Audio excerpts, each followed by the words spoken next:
T shirt और muffler के बीच लड़ाई चल रही है। टी शर्ट भी इंडिया अलायंस में है और मफलर भी इंडिया अलायंस में है। सबसे बड़ा घोटाला शराब घोटाला किया है, ऐसा नेता प्रतिपक्ष ने आम आदमी पार्टी के लिए भरे सभा में कहा है। मफलर ने भी कहा है टी शर्ट को कि टी शर्ट और टी शर्ट के जीजाजी ये दोनों नेशनल हेराल्ड केस में जेल के अंदर चक्की पीसने चाहिए। द्रौपदी मुर्मू जी वे उड़ीसा से आती है, इसलिए जब उनको पुअर लेडी और पुअर थिंग कहा जाएगा, उड़िया अस्मिता कभी चुप नहीं रहेगा। ऐ जगदम्ब मदम्ब कदम्ब हवन प्रिय वासिनी हासरते शिखरि शिरोमणि तुंग हिमालय शृंग निजालय मध्य गते मधु मधुरे मधु कैटभ भंजिनी रासरते जय जय हे महिषासुर मर्दिनी रम्य कपर्दिनी शैलसुते। माननीय श्री संबित पात्रा जी। धन्यवाद माननीय सभापति जी, आपने मुझे आज सदन में अपने विषय को रखने का मौका दिया। कल मैं सदन में मौजूद था और मैं नेता प्रतिपक्ष को सुन रहा था। नेता प्रतिपक्ष ने कहा कि अगर हम इंडिया अलायंस की सरकार बनाते तो हमारा भाषण किस प्रकार का होता, उस भाषण के विषय में आज मैं संबोधन करूंगा। यहां सभी गणमान्य लोग बैठे हुए हैं, हिंदी समझते हैं और हिंदी में एक मुहावरा है, अगर चाची की मूंछ होती तो वो चाचा कहलाती, अगर चाची की मूंछ होती तो वो चाचा कहलाती, अब चाची की मूंछ नहीं है तो वो चाचा नहीं हो सकती। तो ये इंडिया अलायंस की सरकार बनेगी और फिर वो भाषण लिखेंगे और वो भाषण हमें सुनाएंगे, यह मौका कभी आने वाला नहीं है। और वैसे सभापति महोदय, ये कोई बोल रहा है चाची 420, वैसे ये शब्द प्रयोग करना शायद प्रतिबंधित होगा, मगर सबसे महत्वपूर्ण विषय है कि ये इंडिया अलायंस क्या है। अभी दिल्ली के चुनाव चल रहे हैं, कल दिल्ली का चुनाव है। अब इंडिया अलायंस को लेकर किस प्रकार की भ्रामक स्थिति बनी हुई है आप देखिए। नाम लेना मना है, इसलिए बिना नाम लिए ही मैं बता देता हूं। टी शर्ट और मफलर के बीच लड़ाई चल रही है। टी शर्ट भी इंडिया अलायंस में है और मफलर भी इंडिया अलायंस में है। और टी शर्ट ने भाषण दिया है, पटपड़गंज में मैं भाषण को पढ़ के सुना रहा हूं। टी शर्ट ने कहा है, टी शर्ट हाँ उसी पे है जी, दिल्ली भी भारत में आता है। टी शर्ट ने कहा है, उन्होंने एक नई तरीके की राजनीति की बात की थी, माने मफलर ने, उन्होंने एक नई तरीके की राजनीति की बात की थी।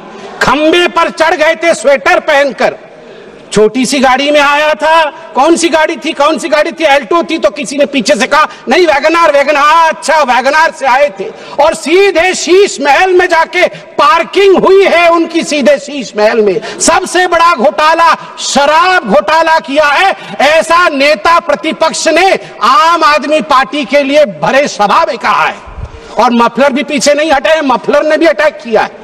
मफलर ने भी कहा है टी शर्ट को कि टी शर्ट और टी शर्ट के जीजाजी ये दोनों नेशनल हेराल्ड केस में जेल के अंदर चक्की पीसने चाहिए।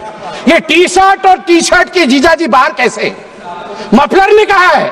अब आप बताइए, अगर इंडिया अलायंस के अंदर ये आप इनके रिश्ते को चाइनीज नूडल्स, ये नूडल्स भी इतना कॉम्प्लिकेटेड नहीं है जितना इनके इंडिया अलायंस का रिश्ता कॉम्प्लिकेटेड है। ऐसे में ये सपना देख रहे हैं कि कभी इनकी सरकार बनेगी तो वो भाषण करेंगे। आज चीन के विषय में तो 34 बार चीन का नाम लिया गया, चीन में मैन्युफैक्चरिंग, चीन में प्रोडक्शन, सब कुछ बताया गया। आज मैं हकीकत रखना चाहता हूं। सभापति महोदय, अटल बिहारी वाजपेयी जी की सरकार, मैं कागजात लेके आया हूं मैन्युफैक्चरिंग का। चीन की मैन्युफैक्चरिंग की बढ़ाई कर रहे थे आदरणीय राहुल जी। 2004 में अटल बिहारी वाजपेयी जी के कार्यकाल में India China bilateral trade had set a new record with a total trade touching $13.6 billion and India was enjoying a comfortable trade surplus of $1.75 billion। India का ट्रेड सरप्लस था, हम एक्सपोर्ट ज्यादा कर रहे थे, इंपोर्ट कम कर रहे थे, $1.7 बिलियन अधिक कमा रहे थे। मगर 2004 से 2014 तक 10 वर्षों में इनकी पार्टी ने ध्वस्त कर दिया उसे। 25 गुना जो डेफिसिट होता है, ट्रेड डेफिसिट, वो बढ़ा के रख दिया इंडिया और चाइना के बीच में। मैं आज सवाल पूछना चाहता हूं, यही करार हुआ था क्या? ये जो दोनों गए थे चीन में, MOU साइन हुआ था शी जिनपिंग के साथ, राहुल गांधी जी ने किया था क्या? यही करार किया था? आप बताइए। अब अनएम्प्लॉयमेंट के विषय में बातचीत हुई थी। अनएम्प्लॉयमेंट का रिकॉर्ड यहां मैं स्ट्रेट रखना चाहता हूं। RBI KLEMS, capital, labour, energy, material और सर्विसेज, इसके माध्यम से देश का एम्प्लॉयमेंट निर्धारित होता है। मैं आपको यहां आंकड़े दे दूं, जहां 2004 से 14 के बीच जब यूपीए की सरकार थी तो मात्र 2.9 करोड़ नौकरी दी गई थी। वही मोदी जी के 10 वर्ष के कालखंड में 2014 से 2024 के बीच 17 करोड़ की नौकरी दी गई है। 2.9 करोड़ वर्सेस 17 करोड़। यूपीए की कार्यकाल में एम्प्लॉयमेंट का ग्रोथ रेट मात्र 6% था और वही मोदी जी के कार्यकाल में 10 वर्षों से एम्प्लॉयमेंट का रेट 6% से बढ़ के 36%, 36% हुआ है। और कल राहुल गांधी बोल रहे थे कि यूपीए भी फेल हुई, एनडीए भी फेल हुई। अरे राहुल जी, यूपीए तो फेल हुई, आप फेल हुए, मतलब यूपीए, वो आप जो है वो 8 तारीख को फेल होगी। आप तो फेल हुए ही हुए हैं, मगर हम डिस्टिंक्शन के साथ पास हुए हैं, डिस्टिंक्शन के साथ। युवाओं के बारे में राहुल जी बोल रहे थे। इंडिया स्किल रिपोर्ट पढ़िए साहब, India skill report. Youth employment of graduates singularly and drastically increase from 33.95% in 2013 to 54.81% in 2024। ये जंप है, ये छलांग है मोदी जी के अंतर्गत। सभापति महोदय, अधिक समय नहीं लूंगा। मैं आपको 2 और छोटे छोटे विषय हैं, गंभीर विषय है, वो रखना चाहता हूं। एक विषय है चीन को लेकर। चीन को लेकर कहा गया कि आर्मी और प्रधानमंत्री के बीच कहीं ना कहीं संबंध खराब है। चीन को लेकर कहा गया कि हमारी जमीन हड़प ली चीन ने। 38,000 वर्ग किलोमीटर, 38,000 स्क्वायर किलोमीटर भारतवर्ष का जमीन चचा नेहरू ने चीन को दिया था। और मैं यहां पर ऑन रिकॉर्ड नेहरू जी के भाषण को रख रहा हूं। नेहरू जी ने भाषण देते हुए अक्षय चिन्ह पर जब अटैक हुआ था उनके ऊपर इसी पार्लियामेंट में, तो नेहरू जी ने क्या कहा था? ध्यान से सुनिए, नेहरू जी ने क्या कहा था? Not a blade of grass grows there, not a blade of grass grows there, 17,000 feet high, uninhabitable and we didn't even know where it is। तो हमने दे दिया।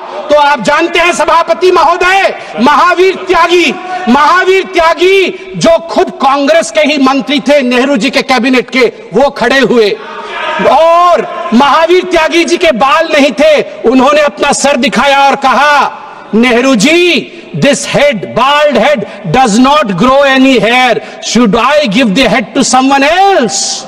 Should I give the head to someone else? तो नेहरू जी भी शर्मिंदा हो गए थे, नेहरू जी भी शर्मिंदा हो गए थे। आर्मी, अंत कर रहा हूं साहब, आर्मी ये गंभीर विषय है, मुझे और 2 मिनट दीजिए। आर्मी को लेकर राहुल जी ने कहा कि मोदी जी और आर्मी के बीच खाई है। मैं 2012 के एक आर्टिकल की ओर जो इंडियन एक्सप्रेस में छपा था, आपका ध्यान आकृष्ट करना चाहता हूं। हर किसी को वो आर्टिकल पढ़ना चाहिए। The January night Raisina Hill was spooked, 2 key army units moved towards Delhi without notifying government। और इस आर्टिकल में कहा गया है, मनमोहन सिंह जी को और गांधी परिवार को लगा था कि आर्मी तख्ता पलट कर रही है। अंत में द्रौपदी मुर्मू जी, जो महामहिम राष्ट्रपति है, वो मेरे राज्य से आती है, वे उड़ीसा से आती है। इसलिए जब उनको पुअर लेडी और पुअर थिंग कहा जाएगा, उड़िया अस्मिता कभी चुप नहीं रहेगा। मैं बोलूंगा ऐ जगदम्ब मदम्ब कदम्ब हवन प्रियवासिनी हासरते शिखरि शिरोमणि तुंग हिमालय शृंग निजालय मध्य गते मधु मधुरे मधु कैटभ भंजिनी रासरते जय जय हे महिषासुर मर्दिनी रम्य कपर्दिनी शैलसुते रम्य कपर्दिनी शैलसुते।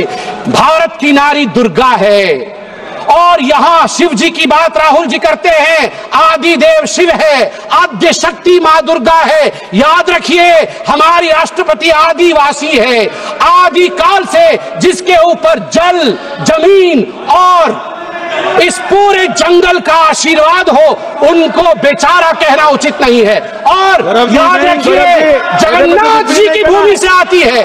द्रौपदी मुर्मू जी जगन्नाथ जी की भक्त है और जगन्नाथ महाप्रभु जिसके पीछे खड़े हैं वो भक्त कभी बेचारा नहीं हो सकता है। जहां पछारे जगन्नाथ छिड़ा है चंती से राष्ट्रपति केबे भी बेचारा है पारिबो नहीं। आज मु कहबाकू चाहे 4.5 कोटी ओडियां पक्षरे 4.5 कोटी ओडियां मौड़मणि होचंती महाप्रभु जगन्नाथ। महाप्रभु जगन्नाथ भक्त होचंती द्रौपदी मुर्मू। द्रौपदी मुर्मू को बेचारा कहचंती सोनिया गांधी कौन जानती द्रौपदी मुर्मू को विषय रे। सोनिया गांधी विरुद्ध रे प्रिविलेज बसासु और सोनिया गांधी क्षमा याचना करंतु। आज 4.5 कोटी ओडिया द्रौपदी मुर्मू पछरे पूरा ठिया ही चंती महाप्रभु जगन्नाथ आशीर्वाद। जय जगन्नाथ।